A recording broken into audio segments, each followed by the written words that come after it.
Assalamualaikum warahmatullahi wabarakatuh. Berjumpa lagi dengan saya Kingsman Ajek di sini. Kali ini kita akan membahas tentang apa itu hakikat orang kaya. Pada dasarnya orang kaya, setiap orang kaya itu berawal dari bayi, yaitu ketika kita dilahirkan ke dalam melalui dalam rahim orang tua kita, kemudian kita dilahirkan sebagai orang bayi. Jadi seorang bayi ini kita tentunya tidak memiliki apa-apa, tidak memiliki harta, tidak memiliki baju sehelai benang pun, tidak memiliki uang sepeser pun, tidak memiliki rumah, tidak memiliki harta benda, tidak memiliki kendaraan, kekayaan, dan tidak memiliki dan lain sebagainya. Untuk itu perlu diketahui bayi ini tidak memiliki apa-apa, sama sekali tidak memiliki apa-apa kecuali dalam asuhan orang tuanya. Namun pada hakikatnya tidak memiliki apa-apa. Begitu juga di akhirnya. Ini kita bahas awal yang merupakan bayi.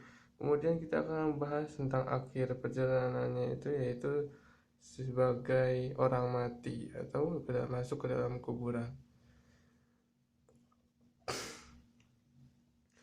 Ketika kita dari bayi kemudian sampai umur yang lumayan tua, otomatis mau tidak mau, suka tidak suka atau terpaksa maupun sukarela, kita pada dasarnya semua akan mati, pasti akan mati.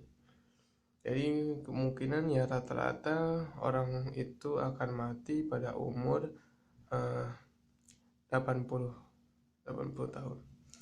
Tapi ada juga yang lebih muda dari itu, bahkan bayi pun ada yang mati.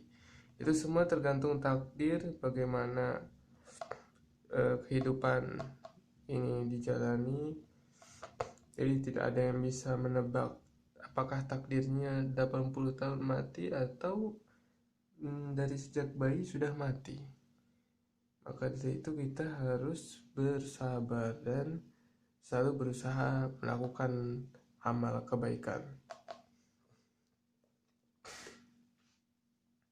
Oke, balik lagi ke pembahasan kita mengenai orang kaya.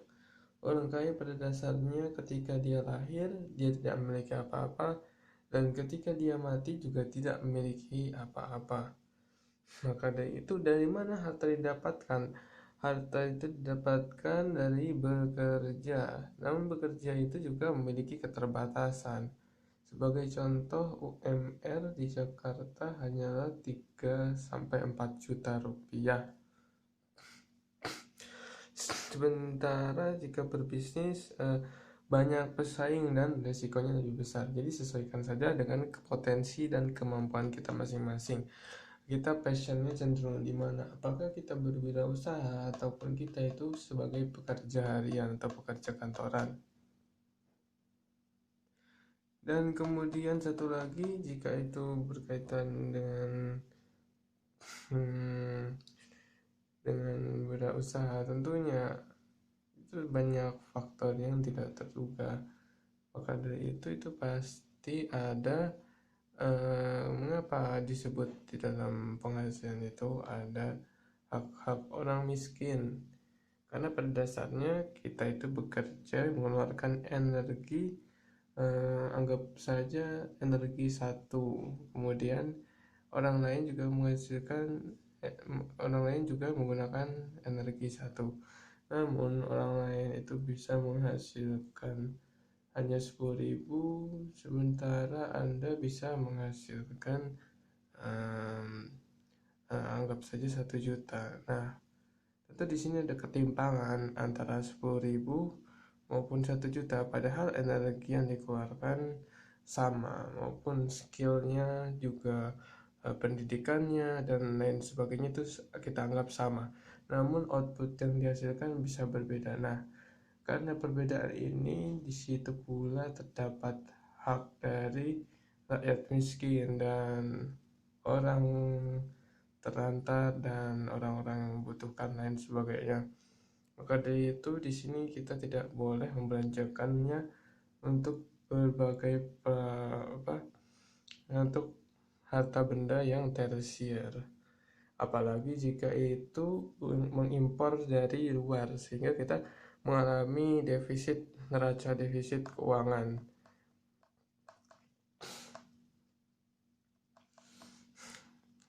Jika kita mengimpor barang dari luar negeri, tentunya akan membuat neraca negeri kita ini sendiri defisit.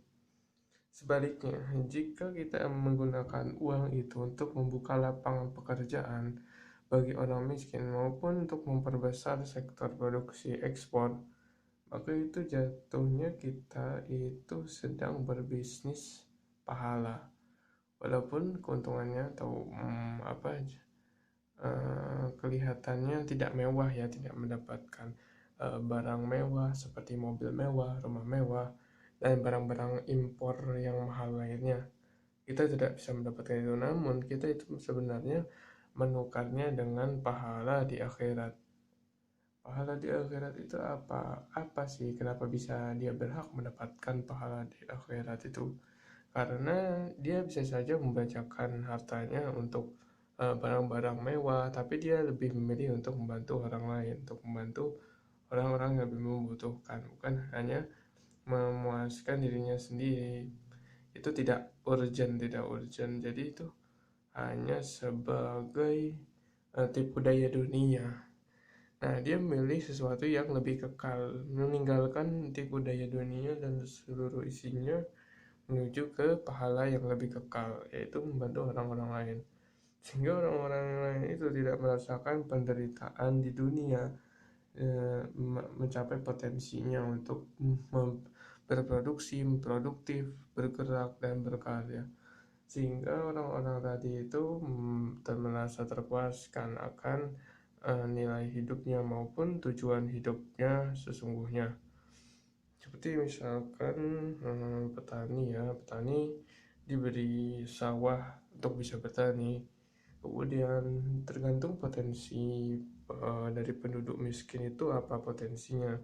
Nah, kita lihat dulu nih, jangan kita memberikan uang, jangan, karena itu artinya kita itu berlepas diri, egois maupun cuek atau acuh tak acuh dan masa bodoh terhadap apa yang telah dirasakan oleh sebagian besar masyarakat Indonesia. Jadi kita harus memberikan modal bukan dalam bentuk uang, tapi apa yang dia butuhkan untuk bisa berkembang atau untuk bisa berkarya. Nah, dalam berkarya ini tentunya kita harus mendalami betul-betul, memerlukan usaha, bukan hanya sebagai ngasih, memberi uang kepada rakyat miskin, bukan. Itu sangat tidak memerlukan usaha.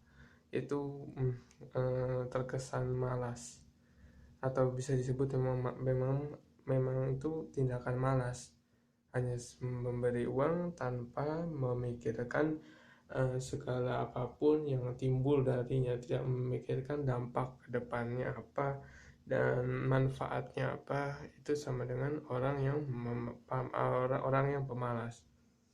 Maka dari itu kita juga harus melakukan usaha, dan usaha ini bukan hanya usaha mencari uang, tapi maupun usaha untuk mendonorkan atau untuk memberi uang. Bahkan kadangkala usaha untuk memberi modal terhadap rakyat miskin itu jauh lebih besar daripada usaha dalam mencari uang. Jadi misalkan kita berbisnis itu kita tidak perlu pusing. Misalnya kita stok barang langsung jual. Sedangkan ketika kita ingin memberi sedekah kepada orang lain, kita harus memikirkan apakah orang ini layak. Kita harus menelusuri rumahnya, naik motor dan lain sebagainya.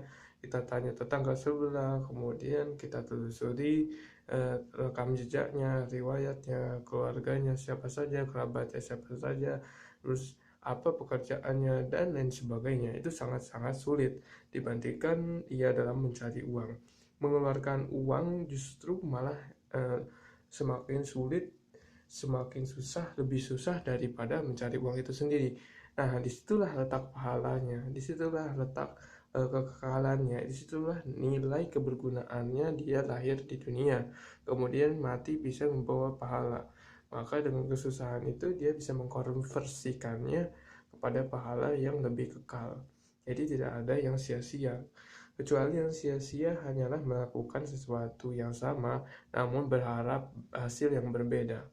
Itu baru sia-sia. Jadi misalkan kita usaha apa? Usaha yang memerlukan 10. Kita sudah tahu nih hasilnya 0. Tapi kita tetap melakukan usaha itu. Nah, itu dia yang disebut sia-sia. Kemudian jika kita melakukan usaha, misalkan usaha untuk memberi rakyat miskin modal seperti mencari siapa kerabat yang siap, menanyakan tentang reputasinya kepada tetangga sebelah, tetangga kanan kiri dan lain sebagainya, dan mencari tahu apa potensinya. Itu kemudian dibuatkan sistem, kemudian orang-orang itu bisa melakukan transaksi atau menginput, memverifikasi misalkan di aplikasi Android. Nah, itu justru mempermudah dari usaha-usaha mengekalkan pahala tadi. Jadi itu mempermudah, jadi misalkan tadinya memerlukan usaha 10 menjadi usaha 1. Nah, itu baru boleh. Karena itu mempermudah dan bukan bersantai-santai. Beda antara bersantai-santai dan mempermudah. Kalau bersantai-santai itu kita terkesan untuk menunda-nunda suatu kebaikan. Misalkan hari ini mau bersedekah ternyata tidak bisa. Besoknya 10 hari kemudian mau bersedekah lagi tapi ditunda lagi. Nah, itu tidak boleh. Kemudian apa yang boleh dan itu justru bagus yaitu mempermudah. Jadi misalkan apa yang mempermudah, misalkan orang mengambil air dengan menggunakan ember, itu kan bolak-balik. Kemudian dia akan mempermudah orang tersebut dengan memberikan pipa, membangun saluran air agar orang tidak bolak-balik mondar-mandir untuk mengambil air dari ember. Kemudian disalurkan dengan pipa itu airnya secara otomatis. Nah, itu dia contoh mempermudah yang diperbolehkan dan dianjurkan. Kita itu boleh mempermudah namun tidak boleh bermalas-malasan. Itulah perbedaan antara mempermudah dan menunda-nunda. Oke, terima kasih. Mungkin sampai di sini saja diskusi kali ini. Jangan lupa klik like, share, dan subscribe. Thank you. Bagi yang ingin berdonasi, silakan transfer di rekening di bawah ini. Jangan lupa klik like, share, komen, dan subscribe. Thank you.